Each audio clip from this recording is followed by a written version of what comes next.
पति पत्नी के लिए एक बड़ी सीख देने वाली कहानी। हर पति पत्नी को ये कहानी जरूर सुननी चाहिए। पत्नी ने न जाने क्या किया था कि पति ने उसे एक के बाद एक कई थप्पड़ जड़ दिए। हमेशा हर सिचुएशन को शांति से हैंडल करने वाली पत्नी भी इस बार इतनी अशांत हो उठी कि उसने अपनी चप्पल ही निकालकर पति की ओर दे फेंकी। चप्पल पति के बालों को छूते हुए निकल गई। ये किस्सा यहीं पर खत्म हो सकता था, मगर पति ने इसे अपनी मर्दानगी का विषय बना लिया और बात बद से बदतर होती चली गई। रिश्तेदारों ने भी आग में घी का काम किया। किसी ने कहा, जो औरत अपने पति को चप्पल से मार सकती है वो ना ही तो वफादार हो सकती है और ना ही पतिव्रता। ऐसी औरत परिवार ही नहीं पूरे समाज पर कलंक की तरह है। बीवी के पक्ष वाले भी कहाँ पीछे रहने वाले थे। किसी ने कहा, 21वीं सदी में भी जो स्त्री के साथ मारपीट करते हैं उन्हें तो जेल भेज देना चाहिए। तो कोई कहता, जरूर उसको कोई और पसंद आ गई होगी, इसलिए अब पत्नी से मारपीट करने लगा है। बात कोर्ट तक पहुंच गई। दोनों पक्षों ने एक दूसरे के खिलाफ केस फाइल कर दिया। पति ने चरित्रहीन होने का तो पत्नी ने दहेज और शारीरिक उत्पीड़न का आरोप लगाया। 2 वर्षों से अधिक समय के लिए केस चला था। इन 2 वर्षों के दौरान दोनों पति पत्नी अलग अलग रह रहे थे। इन 2 वर्षों के दौरान दोनों पक्षों के समर्थकों की संख्या कम हो गई थी। पहले जहां दोनों पक्षों में समर्थकों का समूह होता था, अब गिने चुने लोग रह गए थे। पति और पत्नी दोनों की आर्थिक स्थिति भी इस समय नीचे गिर चुकी थी। जिन्हें वो अपना शुभचिंतक समझ रहे थे, पैसों की बात आते ही उन्होंने भी अपना पलड़ा झाड़ लिया था। अगर कोई देने को राजी भी हुआ तो मोटे ब्याज की शर्त पर। आखिरकार वही हुआ जो सब चाहते थे, डाइवोर्स। हर कोई खुश था, दोनों पक्षों के रिश्तेदार, उनके माता पिता और दोनों के वकील। लेकिन 5 साल की सुखद शादी और एक सुंदर बेटी होने के बाद मिले इस डाइवोर्स से पत्नी मूक थी और पति शांत। शायद ये एक इत्तेफाक ही था कि इस खुशी को मनाने के लिए दोनों पक्ष के लोग एक ही चाय की टपरी पर बैठे, आमने सामने।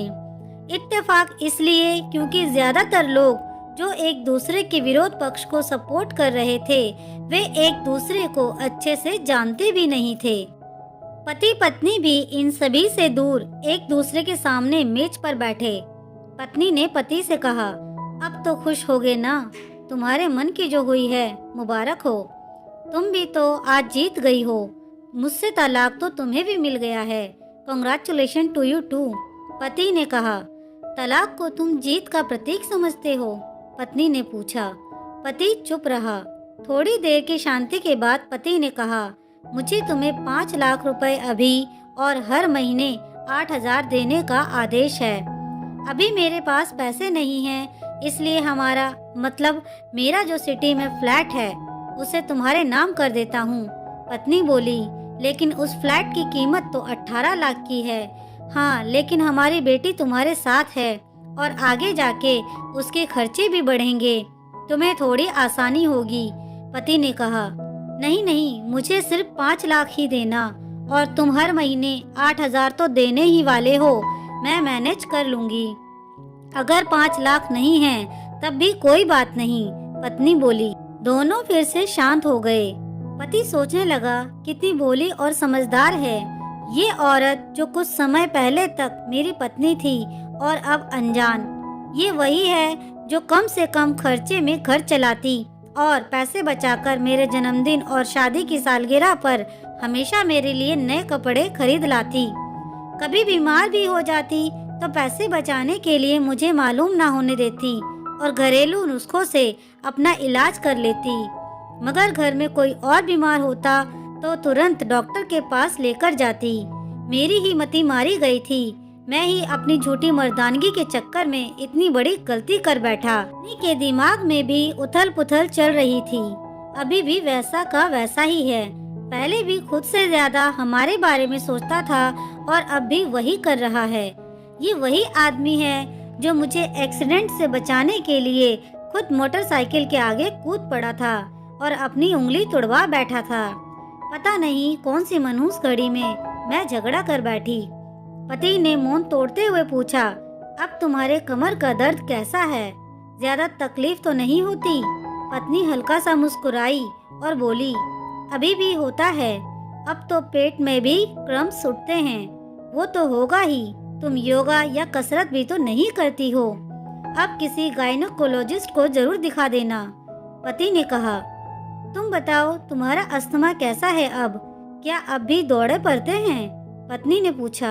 हाँ पड़ते हैं, पहले से ज्यादा, क्योंकि अक्सर इनहेलर भूल जाया करता हूँ। याद दिलाने के लिए तुम जो नहीं हो अब, पति बोला। पत्नी की आंखों में आंसू आ गए। वो बोली, तुम्हें मेरे चरित्र पर सवाल नहीं उठाने चाहिए थे, तो ये परिस्थिति आती ही नहीं।